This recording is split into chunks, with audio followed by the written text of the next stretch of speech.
The first thing you need to understand about my wife, Marissa, is that she never says what she means.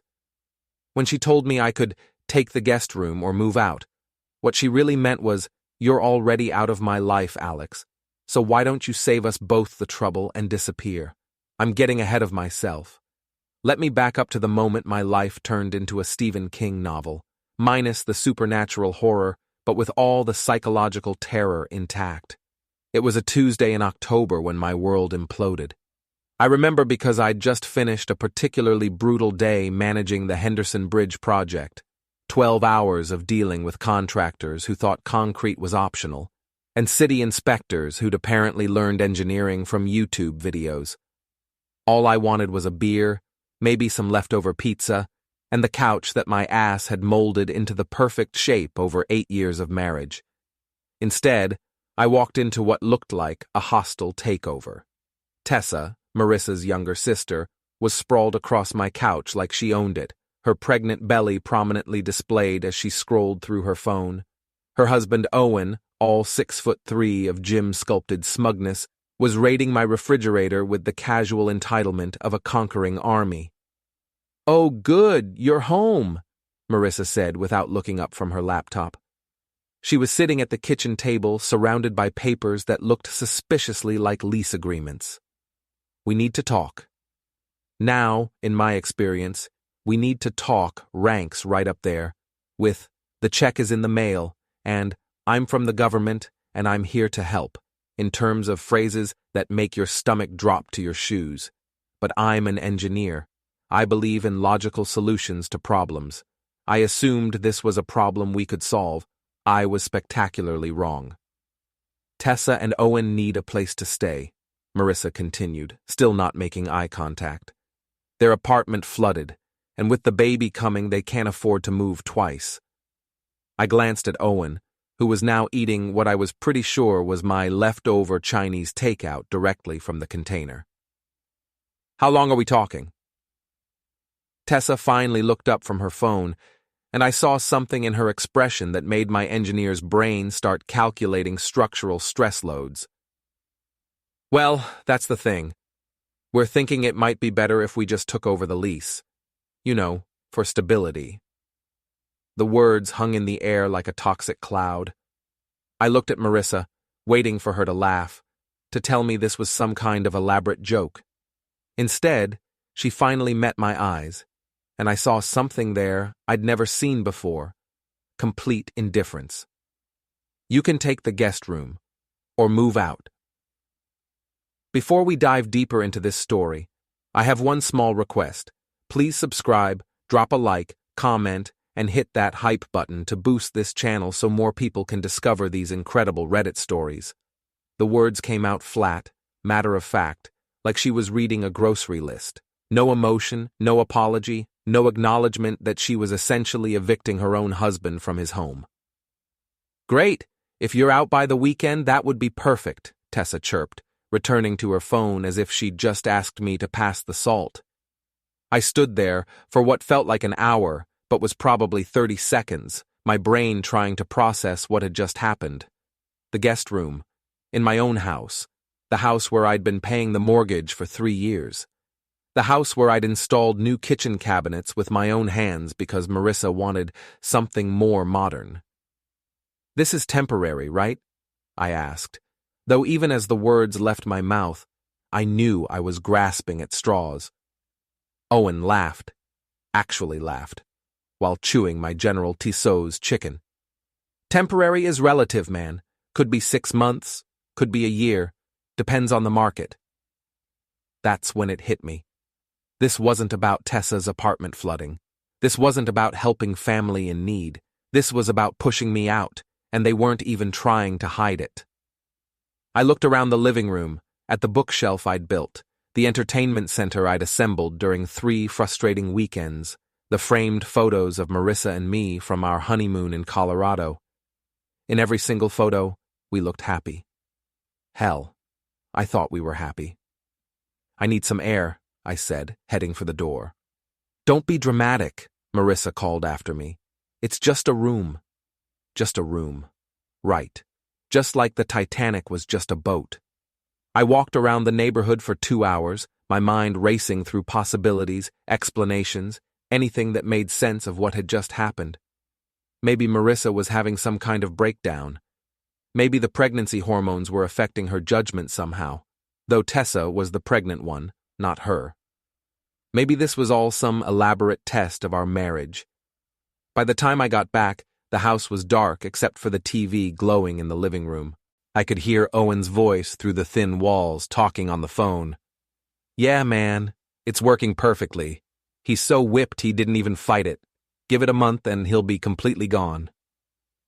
I froze outside the guest room door, my new bedroom apparently, and listened. "Marissa's got it all figured out," Owen continued. "Once he's out of the picture, she can move forward with her real plans." Real plans. The words echoed in my head as I quietly packed a bag. Whatever game they were playing, I was clearly the only one who didn't know the rules. But here's the thing about being an engineer. We're really good at reverse engineering problems. Take something apart, figure out how it works, then build something better. As I drove to the extended stay America on Highway 9, my phone buzzed with a text from Marissa. "Left clean sheets on the guest bed.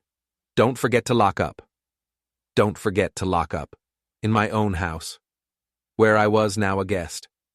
I pulled into the motel parking lot and sat in my car for a long moment, staring at the neon sign flickering vacancy in sickly pink letters.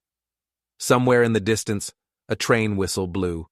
Long, mournful, like the soundtrack to every country song about getting screwed over. That's when I made my first mistake. I thought this was rock bottom. I had no idea how much further I had to fall. The extended stay America on Highway 9 is the kind of place where dreams go to die. The carpet has stains that look like abstract art, the ice machine sounds like it's processing gravel, and the walls are thin enough that I've become intimately familiar with my neighbor's taste in late-night television. Spoiler alert, it involves a lot of shouting and what I can only assume are very athletic activities. But hey, at least the bedbugs are honest about what they want. It had been 2 weeks since the great guest room exile of 2024, and I was adapting to my new reality with all the grace of a three-legged elephant on roller skates. My morning routine now included checking my work clothes for mysterious stains and wondering if the shower water was supposed to be that color. The worst part wasn't the accommodations, it was the isolation. Marissa had made it clear that I was persona non grata at any family functions, and somehow that message had trickled down to our mutual friends. Suddenly, I was getting a lot of "sorry, man, but you understand" texts when I tried to make plans. I was microwaving my breakfast, a gourmet meal of gas station burritos, when my phone rang. Nate's name popped up on the screen, and I felt a surge of relief. Finally, someone who wasn't treating me like I had a contagious disease. "How's the bachelor life treating you?" Nate asked. I could hear the clicking of keyboards in the background. He was calling from his IT cave at the office. "Living the dream," I said, watching my burrito rotate slowly in the microwave like a processed food ballet. "Yesterday, I discovered that the vending machine on the second floor has been eating quarters since the Clinton administration." Ouch. Listen, I've got some news you might find interesting. Remember Sandra, Marissa's friend with the big mouth and the bigger Instagram following? I remembered Sandra. She was the type of person who treated other people's business like her own personal entertainment network. What about her? She was at Murphy's pub last night, 3 sheets to the wind, telling anyone who'd listen about Marissa's new work schedule. Nate paused for effect. "Apparently your loving wife has been putting in a lot of late nights at the office. Very dedicated employee." Something cold settled in my stomach that had nothing to do with the questionable burrito. Define late nights. The kind that end at the Marriott downtown, with her boss, Stefan Kowalski. I should have seen it coming. Marissa's supervisor at the marketing firm where she worked as an HR manager, tall, silver-haired, drove a Porsche that cost more than my annual salary. He was the kind of guy who wore expensive suits and had opinions about wine. Everything I wasn't. "You sure about this?" I asked, though part of me already knew the answer. It explained so much. The sudden coldness, the guest room ultimatum, the way she'd been looking at me like I was something she'd found stuck to her shoe. Sandra was pretty specific. Apparently it's been going on for months. She seemed to think everyone knew. Everyone except me, apparently. The husband, the guy paying the mortgage on the house where my wife was planning her exit strategy. After Nate hung up, I sat in my motel room staring at the water-stained ceiling, trying to process this new information. My marriage wasn't just over, it had been over for months, and I'd been too stupid to notice. I'd been worried about guest rooms and family dynamics, while Marissa had been planning her entire future without me. That's when something shifted inside me. The hurt and confusion crystallized into something sharper, more focused. If Marissa wanted to play games, fine.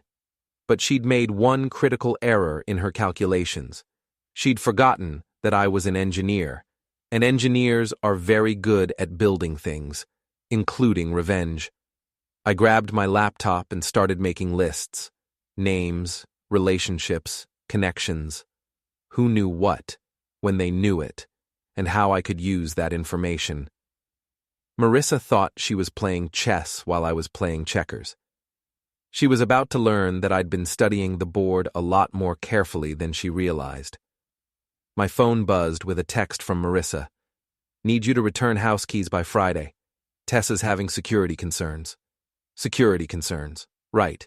Wouldn't want the actual homeowner to have access to his own property. I typed back, "Of course. Wouldn't want to make anyone uncomfortable." But as I hit send, I was already formulating my response. Marissa wanted me gone? Fine. But I wasn't going to disappear quietly into the night like some kicked dog. I was going to make sure everyone knew exactly why I was leaving. The game was about to change, and this time, I was going to be the one writing the rules.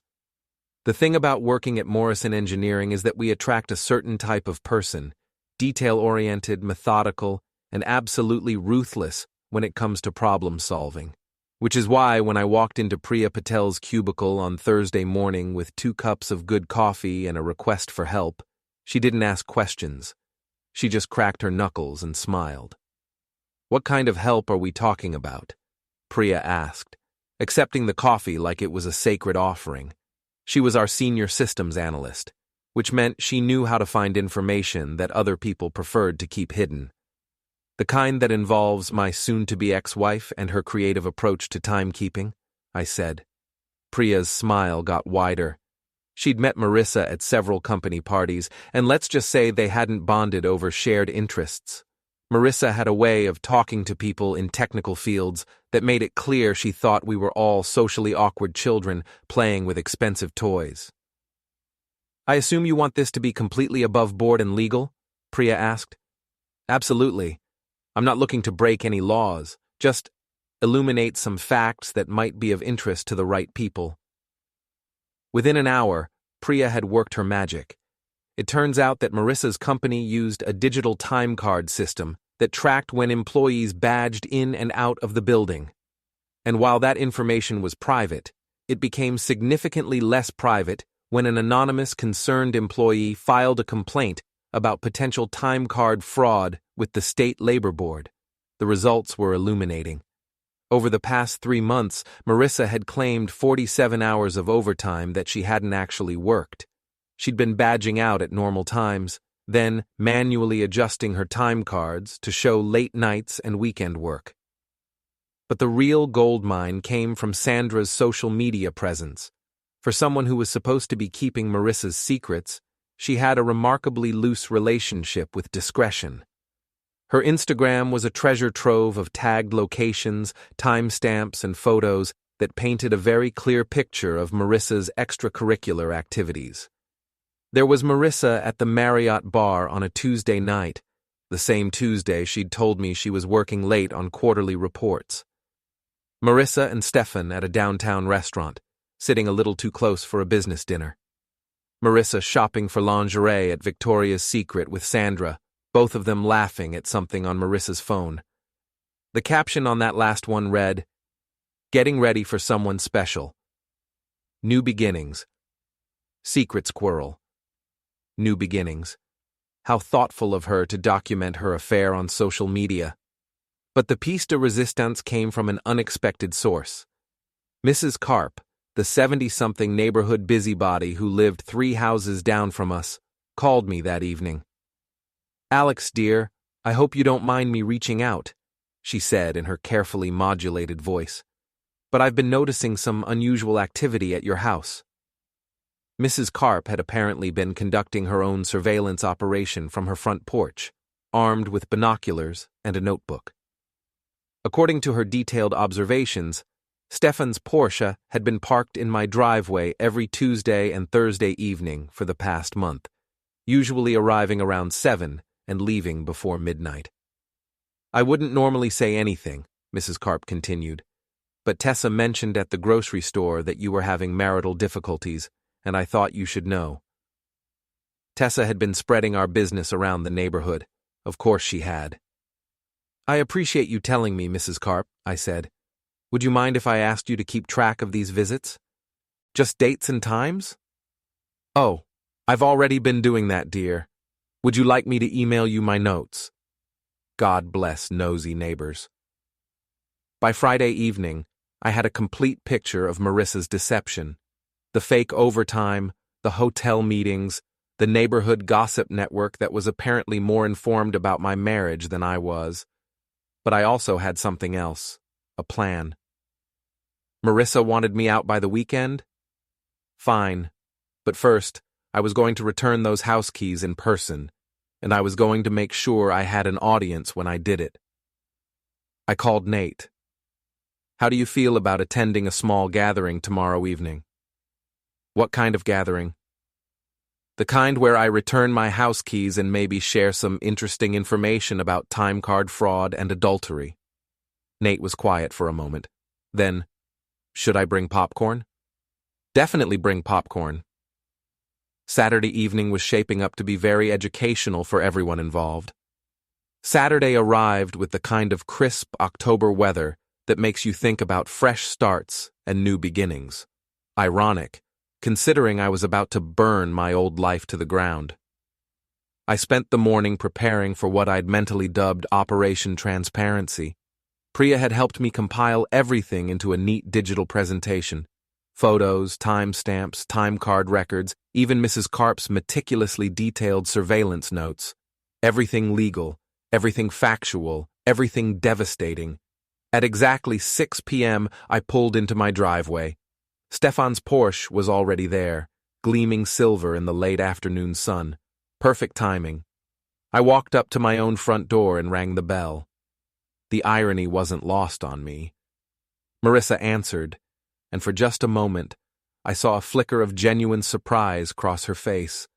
She'd gotten comfortable thinking I was safely contained at the extended stay America, no longer a factor in her carefully orchestrated new life. "Alex, what are you doing here?" "Returning the keys, like you asked," I said, holding up the key ring. "I thought I should do it in person, for closure." Behind her, I could see Stefan lounging on my couch, drink in hand, looking every inch the conquering hero. Tessa and Owen were there too, along with Marissa's mother, Ruth, who had apparently driven up from Tampa for the occasion. A real family gathering. "You could have just left them in the mailbox," Marissa said, but she stepped aside to let me in. Probably didn't want to have this conversation on the front porch, where Mrs. Karp could hear every word. "I could have," I agreed, walking into my former living room. "But then I wouldn't get to share some interesting things I've learned recently." Stefan stood up, all 6 feet of expensive suit and condescending smile. "Alex, right? I've heard so much about you." "I bet you have," I said, pulling out my phone. "Funny thing, Stefan. I've been hearing quite a bit about you, too." That's when Nate arrived, right on schedule, carrying a bag of microwave popcorn and wearing the kind of grin that suggested he was about to enjoy himself immensely. "Sorry I'm late," he announced to the room. Traffic was murder. Oh, hi everyone. Don't mind me. I'm just here for moral support. Marissa's eyes narrowed. What is this, Alex? This, I said, connecting my phone to the TV, my TV, which I'd bought and installed, is what we call full disclosure. The first image that appeared on the screen was a photo from Sandra's Instagram, Marissa and Stefan at the downtown Marriott, timestamp clearly visible. Tuesday, September 15th, 8:47 p.m. That's interesting, I said conversationally, because according to your time card, you were working late that night. Overtime, even. Marissa's face went white. Stefan set down his drink with a sharp clink. The thing about digital records, I continued, advancing to the next slide, is that they're very precise. For instance, your company's badge system shows you left the office at 5:23 p.m. that day, but you claimed overtime until 10 p.m. Ruth, Marissa's mother, was staring at the screen with growing horror. Marissa, what is this? It gets better, I said, clicking through more photos.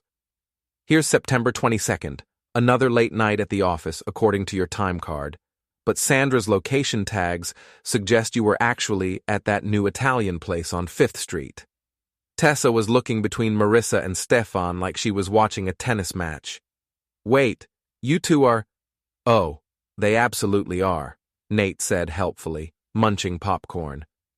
Alex has been very thorough in his research. I advanced to Mrs. Karp's surveillance notes, neatly typed and organized by date. And then there's this. Apparently, Stefan's car has been a regular fixture in this driveway, Tuesday and Thursday evenings, like clockwork. Stefan finally found his voice. Now wait just a minute. No, you wait, I said, and for the first time in months, I felt completely in control. You want to know what's really interesting? The timeline. Marissa started her creative timekeeping in July. The first photo of you two together is from August, and the guest room ultimatum came in October. I looked directly at Marissa. You've been planning this for months, haven't you? The affair, the overtime fraud to build up some extra cash, getting me out of the house so you could play house with Stefan. Very methodical. I'd admire the planning if it weren't so completely sociopathic. You bastard, Marissa whispered, but there was no heat in it. She looked like someone who'd just watched their house of cards collapse in slow motion. Actually, that would be Stefan, I said, since he's the one cheating on his wife.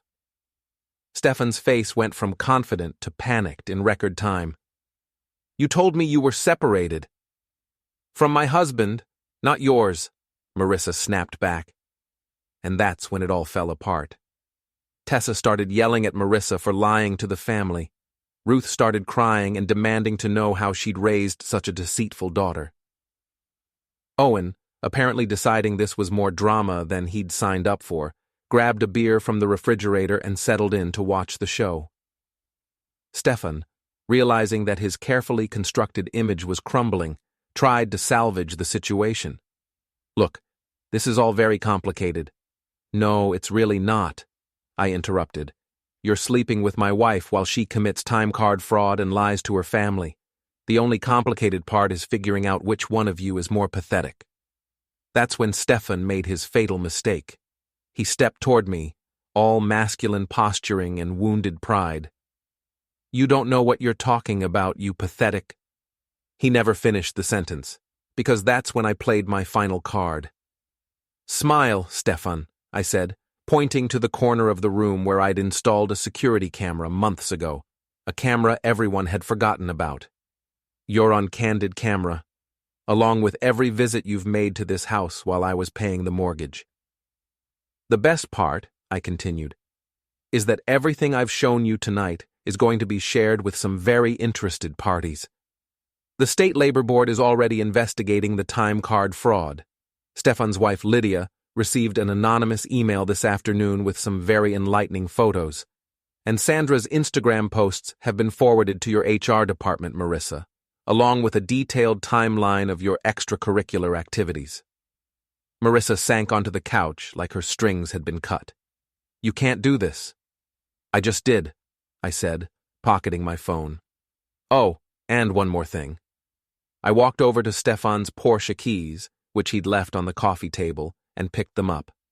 Then I walked outside, with the entire group following behind me like some bizarre parade. Mrs. Karp was indeed on her front porch, along with several other neighbors who had apparently sensed drama in the air. Jamie, from 2 houses down, was openly recording with his phone. I held up the car keys and looked at Stefan. "You know what the difference is between you and me, Stefan?" He glared at me but didn't answer. "I earned everything I have," I said, and threw his keys into the storm drain at the end of the driveway. The splash echoed in the sudden silence. Stefan stared at the drain, then at me, then back at the drain. "You son of a bastard, those are custom—" "Were," I corrected. "They were custom." Then I turned to address the growing crowd of neighbors. "Just so everyone knows, I'm moving out of this house tonight. Not because I was kicked out, but because I have standards about the kind of people I live with." I looked back at Marissa, who was standing in the doorway looking like she'd been hit by a truck. "Congratulations on your new beginning. I hope it works out better than your marriage did." As I walked to my car, I could hear the chaos erupting behind me. Stefan shouting about his keys, Marissa crying, Tessa and Ruth arguing, Owen laughing, and Mrs. Karp providing commentary to anyone who would listen. Nate caught up with me at my car. "That was beautiful, man. Absolutely beautiful." "Thanks for the moral support," I said, getting behind the wheel. "So what now?" I looked back at the house, my former house, where Stefan was on his hands and knees trying to fish his keys out of a storm drain, while my soon-to-be ex-wife had what appeared to be a complete nervous breakdown on the front lawn. "Now?" I said, starting the engine. "Now I find a lawyer and start my actual new beginning." As I drove away, I could see Jamie still recording, Mrs. Karp taking notes, and Stefan still digging through storm water and debris. It wasn't the ending I'd planned for my marriage, but it was definitely the ending Marissa deserved. The video went viral. Not Hollywood viral, but suburban neighborhood viral, which in some ways is worse.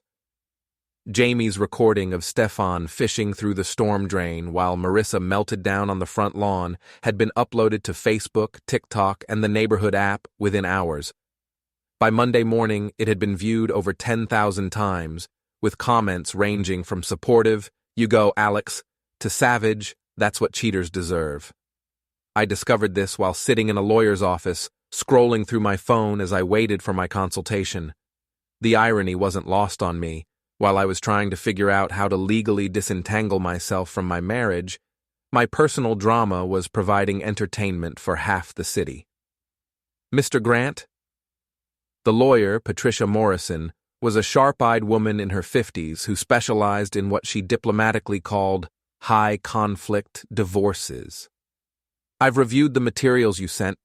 This is quite a comprehensive case you've built." "I'm an engineer," I said. "I like documentation. It shows. The time card fraud alone gives us significant leverage, and the evidence of adultery is extensive." She flipped through the printed photos and surveillance notes. "I have to ask, how did you compile all this so quickly?" I had help, and apparently my wife wasn't as careful about covering her tracks as she thought. Patricia smiled. "In my experience, people who think they're smarter than everyone else usually make the sloppiest mistakes. Your wife claimed overtime she didn't work, documented her affair on social media, and tried to force you out of a house where you're the primary mortgage holder. It's almost impressive in its stupidity." We spent the next hour going over strategy. The time card fraud was a criminal matter that would be handled by the state, but it also gave us leverage in the divorce proceedings. The adultery, while not affecting property division in our state, would certainly influence alimony considerations, and the fact that Marissa had tried to constructively evict me from my own home would play well with a judge. "What are you hoping to get out of this?" Patricia asked. "I want my house back. I want my life back. And I want everyone to know exactly who Marissa really is," I said. She spent months planning to destroy my life while smiling to my face. I want her to understand what that feels like. Revenge can be expensive, Mr. Grant. So can letting people walk all over you. When I left the lawyer's office, I had a plan and a timeline. The divorce papers would be filed by the end of the week. The house would be mine. Marissa could fight it. But with her income compromised by the fraud investigation and no legal claim to a property she'd tried to kick me out of, she didn't have much leverage. But the real satisfaction came from watching the social consequences play out.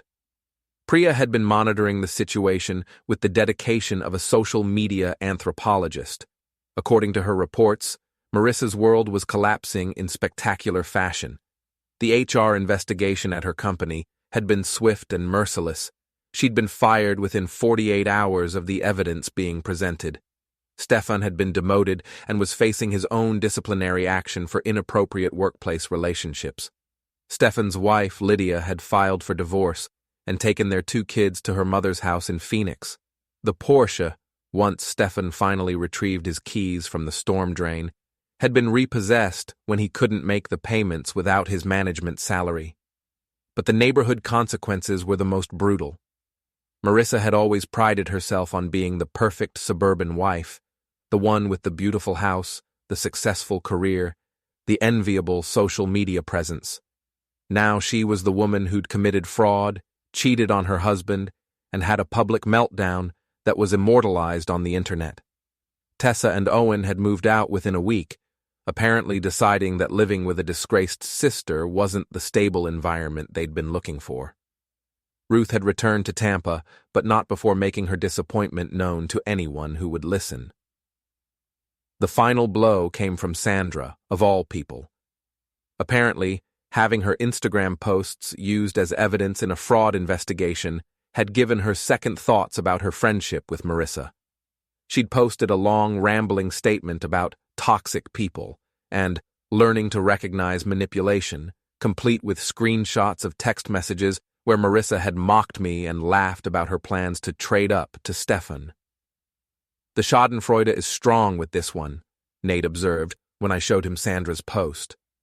We were sitting in a real restaurant, not the extended Stay America vending machine, celebrating my return to civilization. I'd moved into a decent apartment while the house situation got sorted out, but at least I was sleeping in a bed that didn't smell like industrial disinfectant. I almost feel bad for her, I said, though I didn't really mean it. No, you don't. No, I don't. My phone buzzed with a text from an unknown number. We need to talk. This has gone too far. M.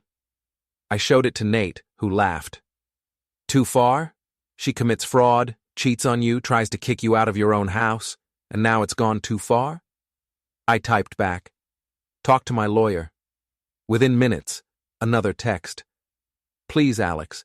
I made mistakes, but you're destroying my entire life. I stared at the message for a long moment, thinking about all the nights I'd lain awake in that motel room, wondering what I'd done wrong, how I could fix our marriage, whether I was losing my mind, thinking about the months she'd spent planning her exit strategy while I was trying to be a better husband. I typed, You destroyed your own life. I just made sure everyone could see it. Then I blocked her number. Cold, Nate observed. Accurate, I corrected. 2 weeks later, I got a call from Patricia. Your wife's lawyer wants to settle. She's willing to sign over any claim to the house in exchange for you agreeing not to pursue civil damages related to the fraud. What fraud damages? Well, technically, her use of marital funds to finance her affair could be considered conversion. The hotels, the restaurants, the lingerie purchases, all paid for with money that was legally half yours. I thought about it. Marissa was already facing criminal charges and had lost her job. Her reputation was in ruins, her affair partner was broke and divorced, and she was probably going to have to move back in with her mother. Take the deal, I said. I want this over. You sure? We could probably get more. I'm sure. I got what I wanted. And I had. My house, my dignity, and the satisfaction of knowing that everyone in our social circle now knew exactly who Marissa really was. She'd spent months thinking she was playing chess while I played checkers. Turned out I'd been playing a completely different game altogether. The divorce was finalized on a Tuesday in December. I celebrated by buying new sheets for my old bed and deleting every photo of Marissa from my phone. It was the best Tuesday I'd had in months. 3 months after the divorce was finalized, I thought the Marissa chapter of my life was closed. I'd moved back into the house, redecorated the guest room as a home office, and was actually dating someone new, a structural engineer named Kate, who appreciated both my sense of humor and my complete lack of drama. Life was good, quiet, normal. I should have known it wouldn't last. The call came on a Thursday evening while I was grilling burgers in the backyard, enjoying the kind of peaceful domestic scene that had been impossible during the final months of my marriage. Kate was setting the table on the deck, and we were discussing weekend plans that didn't involve surveillance, lawyers, or storm drains. Alex Grant? The voice was unfamiliar, official sounding. Speaking. This is Detective Sarah Chen with the Metro Police Financial Crimes Unit. I need to ask you some questions about your ex-wife, Marissa Grant. I set down my spatula. What kind of questions? The kind that are better discussed in person. Can you come down to the station tomorrow morning? Financial crimes. That could only mean one thing. Marissa's legal troubles had gotten worse. I'd assumed the time card fraud case had been resolved with her firing and some community service. Apparently, I'd underestimated the scope of her creative accounting. Is this about the overtime fraud? I asked. Among other things, 10 a.m. work for you? After I hung up, Kate looked at me with concern. Everything okay? I thought it was, I said. Turns out my ex-wife might have been even busier than I realized. The next morning, I found myself in an interview room that looked exactly like every cop show ever made. Fluorescent lighting, metal table, uncomfortable chairs, and that particular smell of industrial coffee and broken dreams. Detective Chen was a compact woman with sharp eyes and a no-nonsense demeanor. She spread a series of documents across the table like she was dealing cards. Your ex-wife has been busy since your divorce, she began. The time card fraud was just the beginning. We've uncovered evidence of expense account manipulation, falsified client billing, and what appears to be an elaborate insurance fraud scheme. I stared at the paperwork. Insurance fraud? She filed a claim for stolen jewelry worth $30,000. Problem is, the jewelry was never stolen. She sold it to a pawn shop in Tampa 3 weeks before filing the claim. The pieces started falling into place. Marissa's sudden financial desperation after losing her job, her mother's house in Tampa, the expensive lifestyle she'd been trying to maintain even after her world collapsed. But here's where it gets interesting, Detective Chen continued. She claims you were involved. The words hit me like a physical blow. What? According to her statement, the jewelry theft was part of a revenge scheme you orchestrated. She says you stole the items during the divorce proceedings and that she only filed the insurance claim to recover what you took. I felt the familiar sensation of reality shifting beneath my feet, the same feeling I'd had when Marissa told me I could take the guest room or move out. Except this time, the stakes were higher than hurt feelings and wounded pride. That's completely insane, I said. I never took any jewelry. I barely took my own clothes when I moved out. Can you prove that? Can she prove I did take it? Detective Chen smiled grimly. That's what we're trying to figure out. The thing is, Mr. Grant, your ex-wife is facing some serious charges. People in her situation sometimes get creative about shifting blame. She pulled out another document, a detailed statement in Marissa's handwriting describing how I'd allegedly stolen her grandmother's ring, her pearl necklace, and several other pieces during one of my visits to collect my belongings. According to her version of events, I'd hidden them until after the divorce, then sold them out of spite. This is complete fiction, I said, reading through the statement. First of all, I was never alone in that house after I moved out. Every time I went back, there were witnesses, her sister, her boyfriend, her mother. Second, I have receipts for everything I sold, and it was all my own property. We'll need to see those receipts. Of course. But Detective Chen, you need to understand something about my ex-wife. She's not just desperate. She's vindictive. This isn't about insurance money. This is about dragging me down with her. Over the next 2 hours, I walked Detective Chen through the entire timeline of my marriage's collapse, providing documentation for everything.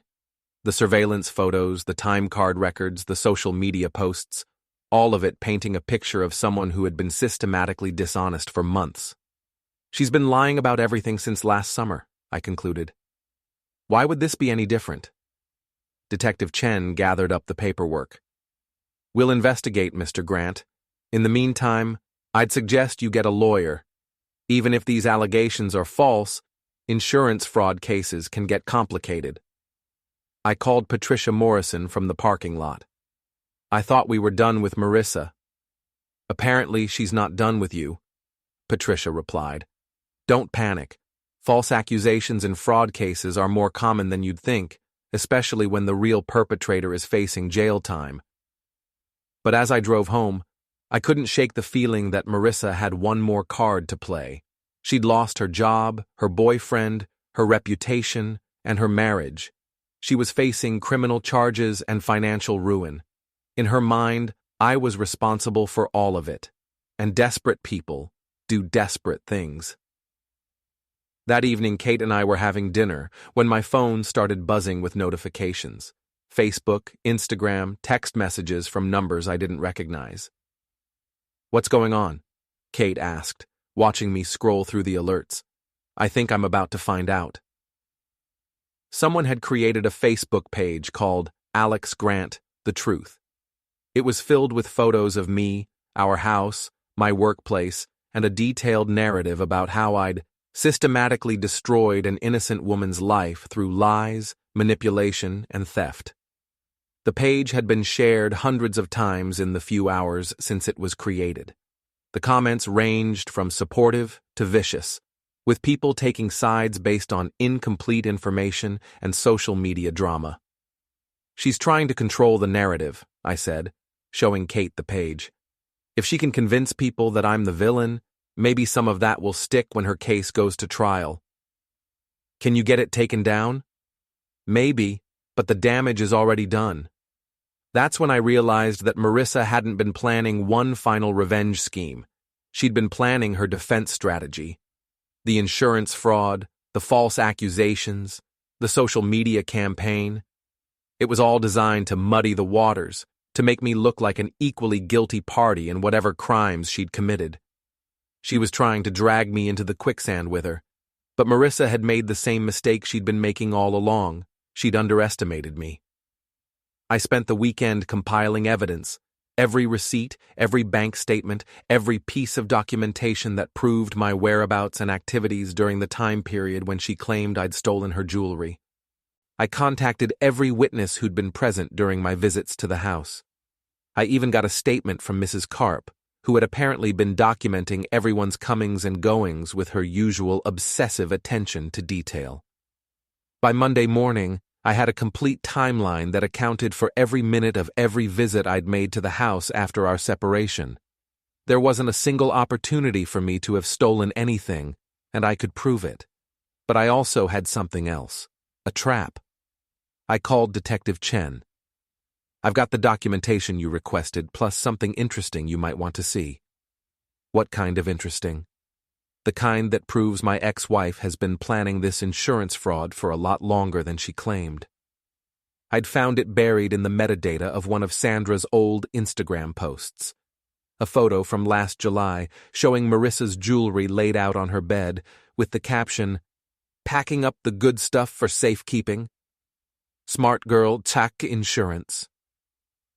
The timestamp was 3 weeks before Marissa claimed the jewelry had been stolen, and 2 months before she'd even filed for divorce. She'd been planning the insurance fraud since the beginning of our marriage's collapse, probably as a way to hide assets and generate cash for her new life with Stefan. When that plan fell apart, she'd decided to blame me for the theft to avoid criminal charges.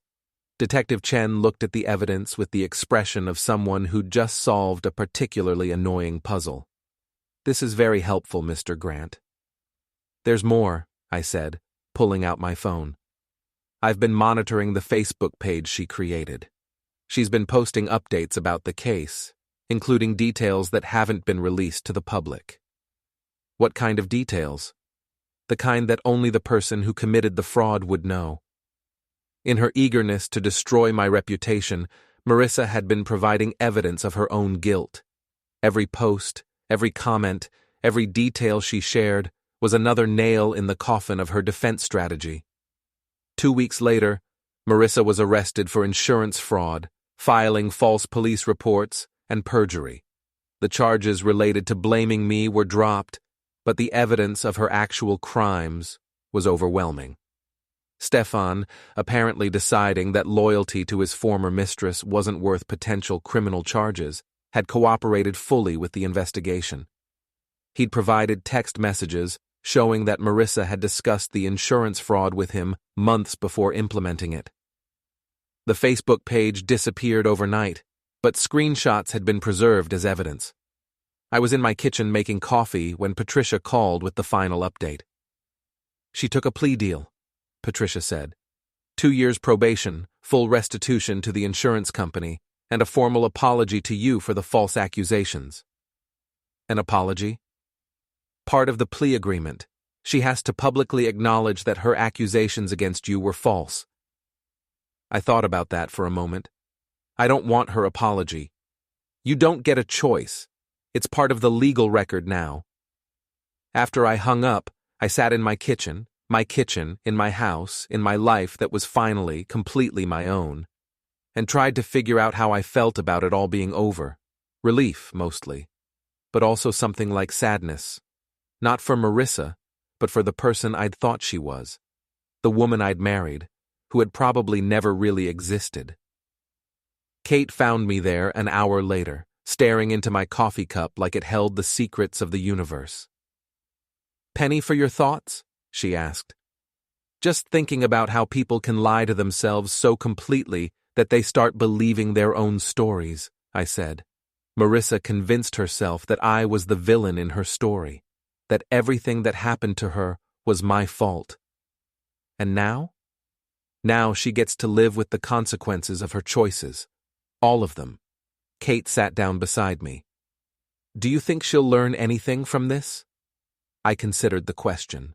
Marissa had lost her job, her boyfriend, her reputation, her freedom, and her future, all because she'd been unable to end our marriage honestly. Even when facing criminal charges, she'd chosen to lie and manipulate rather than take responsibility for her actions. "No," I said finally. "I don't think she will." But that wasn't my problem anymore. For the first time in over a year, I was free to focus on my own future instead of cleaning up the wreckage of my past. It was a good feeling. It was the best feeling in the world.